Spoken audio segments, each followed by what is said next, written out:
Om Sarvadharmasthapakatvam Sarvadharmaswarupakaha Acharyanam Mahacharyo Ramakrishna Te Namaha.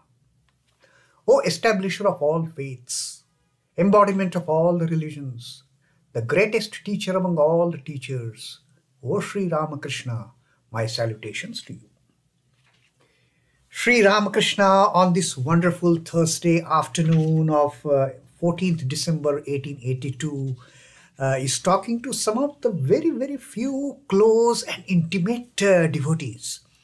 This being a work day, weekday, there is not much of a crowd, and only those devotees who want to get intimate advice from Sri Ramakrishna, they are there on this Thursday afternoon. Vijay Krishna Goswami, Balaram Bose, Sri M, among the very few devotees who are talking to Sri Ramakrishna. And Sri Ramakrishna, since they are all householder devotees, Sri Ramakrishna starts talking to them about the pathetic condition of the householders, how householders, most of the householders, they get trapped in the entrapment of Maya, in the net of Maya.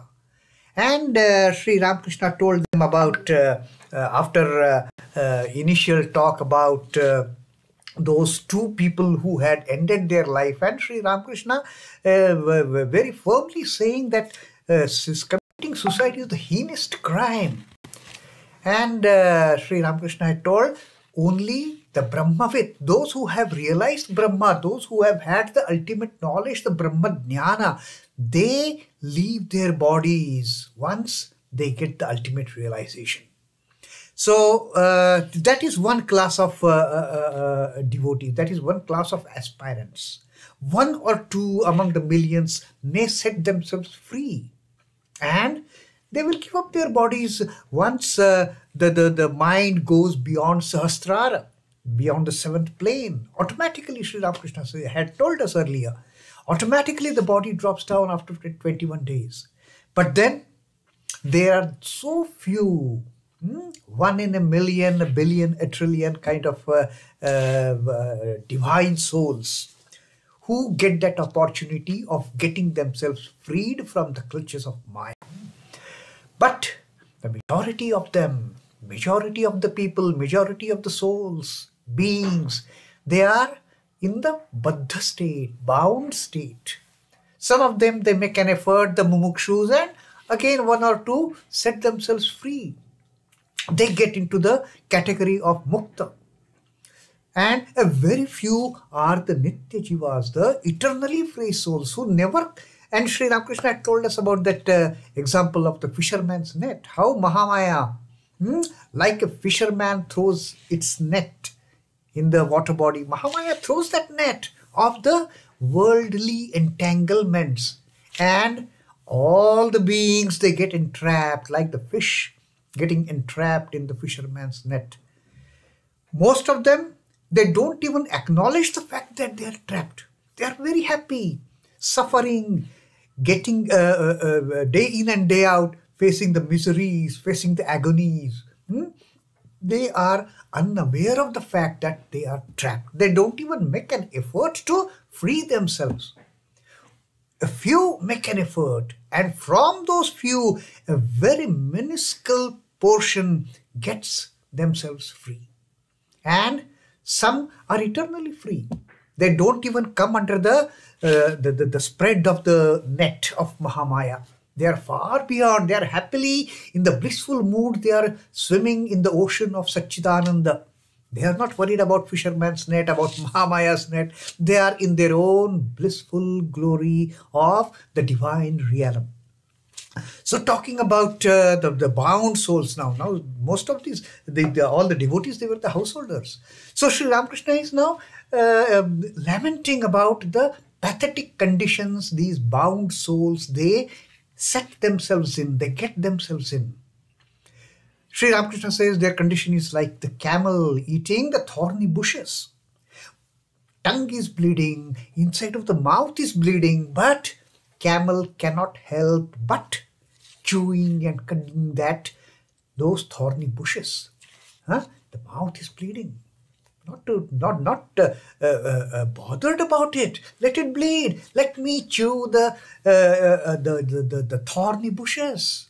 Let me eat the thorny bushes. That's what the camel says. Or Sri Ramakrishna gave another example of the snake and the mole. Snake has caught hold of the mole. Now the mole is of such a size, snake cannot gulp it. It can't go inside the snake's body. But snake is so much tempted to have that. It neither can throw it out nor it can take it in. So poor guy, he is suffering and suffering with the only hope that one day I will gulp this mole, which is never going to happen. In fact, that mole is going to choke the snake's throat sometime. So Sri Ramakrishna gave those two examples, and then he said once he had gone to Keshav Chandra Sen, and his relative, quite old, 50-year-old relative for that matter, he was, Sri Ramakrishna had gone to Keshav Chandra Sen to talk spirituality, to talk about enlightenment, to talk about illumination. And this 50-year-old relative of Keshav Sen, Sri Ramakrishna says, he was playing cards. He was not at all bothered about what is the next. As if the time had not come for him to think of God. And Sri Ramakrishna said, there are people like this.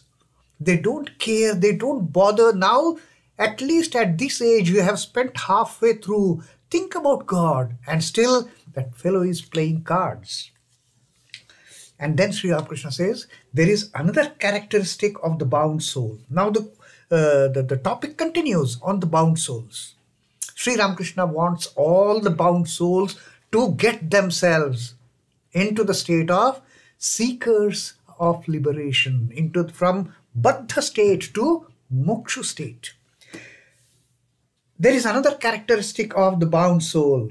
If you remove him from the worldly surroundings to spiritual environment, he will pine away, Sri Ramakrishna says. The people who are so much ingrained into the materialistic world, materialistic temptations, if you remove them from that position and put them in a blissful spiritual position, they will feel absolutely restless. They will keep on saying, oh, why I have come here? Like those people who had accompanied the devotees who had come to listen to Sri Ramakrishna's teachings. Those people poking their friends, how long is it going to take? How long you are going to sit here? If it is going to take long, better we will go and sit in the boat. You keep on listening to all the talk that this old man is giving. We are going and sitting in the boat. You come whenever the discourse is over. We can't take all this. So there are people like this, Sri Ramakrishna says. You pull them out from the dirt. Pull them out from that entanglement. Keep them in a blissful spiritual environment. They will get suffocated. They will pine. They will just feel so restless. Why I have come here? And then Sri Ramakrishna gives this example. The worm that grows in filth feels very happy there. You know, this cow dung and the dirty places. We find so many worms there. Now, if those worms who are so accustomed to live in the shit, to live in that dirt, to live in that filth, if you pull them out, Sri Ramakrishna says, and put them in a better place, nice plate of rice, cooked rice, biryani, these worms, they will die. They can't sustain that good, nourishing food. They only want to sustain there in the filth. So that is the condition of the house, of the bound souls, Sri Ramakrishna says. And then Vijay Krishna Goswami, who was sitting there listening to Sri Ramakrishna's words, he asks that what must the bound soul's condition of mind be in order to achieve liberation? Now Sri Ramakrishna has told these pathetic conditions of the bound souls. So Vijay Krishna Goswami, on behalf of these bound souls, Vijay Krishna Goswami himself is a highly enlightened person. He is the devotee who used to dance with Sri Ramakrishna when Sri Ramakrishna used to get in ecstasy and start dancing, listening to some music. A person, a very highly enlightened state. Now, for the sake of these Baddha Jivas, for the sake of these bound souls, he puts up this question. What must the bound soul's condition of mind be in order to achieve liberation? Now, the bound souls, they had to change their condition of mind. So what kind of condition is required for these bound souls so that they start seeking liberation? They uplift themselves, they elevate themselves from the Baddha situation to the Mumukshu. And then Sri Ramakrishna says, he can free himself from attachment to woman and gold if by the grace of God he cultivates the spirit of strong renunciation. Now Sri Ramakrishna says all these Baddha Jivas, they are tightly bound in the net of woman and gold, in the lust and greed. So their mind should develop the spirit of intense renunciation. They should get that determination that I am not going to be trapped in the net of lust and greed. Only then, and that can happen through the God's grace. First, he should think about it. First, the bound soul should aspire to have that renunciation, pray to the Lord, and then the Lord will shower his grace. And once that grace is showered, once that sparkle of renunciation is ignited, then the process towards liberation will start. What is strong renunciation? Now Sri Ramakrishna says, he has to have a very strong renunciation, not meek or mild or half-hearted. Sri Ramakrishna says, one who has only a mild spirit of renunciation will say, well, all will happen in course of time. Let me now simply repeat the name of God. Right now I will only repeat the name of God. I won't renounce anything. I won't give up my tendencies towards lust and greed, but I will repeat the name of God. That is a mild renunciation, Sri Ramakrishna says. And that is going to take a long time, maybe births and births and births, millions and millions. But a man possessed of strong spirit of renunciation feels restless for God as the mother feels for her child. A man of strong renunciation seeks nothing but God. For the man of strong renunciation, lust and greed are absolutely no, capital N, capital N. No, absolute no. The only thing that matters for a man of strong renunciation is the love for the lotus feet of the Lord. And he regards the world as a deep well and feels as if he were going to be drowned in it. That is what happens with a man of strong renunciation. In this worldly whirlpool, the whirlpool of worldly temptations, he becomes so restless, so suffocated, that he starts yearning to attain to the lotus feet of the Lord and gets that spirit of strong renunciation. He looks on his relatives as venomous snakes. Everything surrounding him, the man with intense renunciation, the man with intense determination, starts feeling everything around him is ephemeral, is just going to last there for a few moments. Nothing is permanent. Only eternal thing is God, and for that eternal God, his mind now is getting intense yearning. He never thinks, let me first make some arrangement for my family, for my friends, for my society, and then I will think of God. No. It is an instantaneous decision, a very hard, very sharp decision that I am going to say quits. Quits in a sense, no more entanglement in any of these worldly temptations. And then Sri Ramakrishna tells us a beautiful story about the farmer who is trying to bring water to his farm.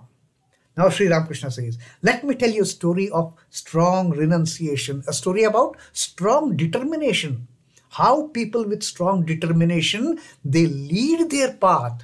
They find a way how to get out of this worldly entanglement.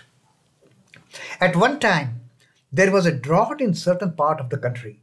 The farmers began to cut long channels to bring water to their fields. One farmer was stubbornly determined. He said, "Come what may, I will bring water to my field by the sunset." That was his determination. He took a vow that he would not stop digging until the channel connected his field with river. From the river, he has to bring water to his field. What a hard work. What an intense work. He set to work. The time came for his bath. His wife sent their daughter to him with oil. Now, it was traditionally, it was the practice that before taking a bath in a river, the people will apply oil on their body and then take a dip. The time came for his bath. His wife sent their daughter to him with oil. Now the daughter says, "Father, it is already late. Rub your body with the oil and take your bath." Father, what is his reply? "Go away.